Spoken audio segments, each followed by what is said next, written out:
Class 10, Chapter 1, Real Numbers, Exercise 1.2, Question number 5.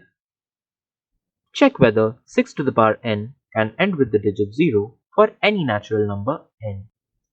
We know that if a number ends with 0, it must be a multiple of 10. 10 can be represented as 2 to the power 1 into 5 to the power 1. It means that if a number is a multiple of 10, it must contain the prime factors 2 and 5 at least once. Now, let us check if the number 6 to the power n contains the prime factors 2 and 5 at least once.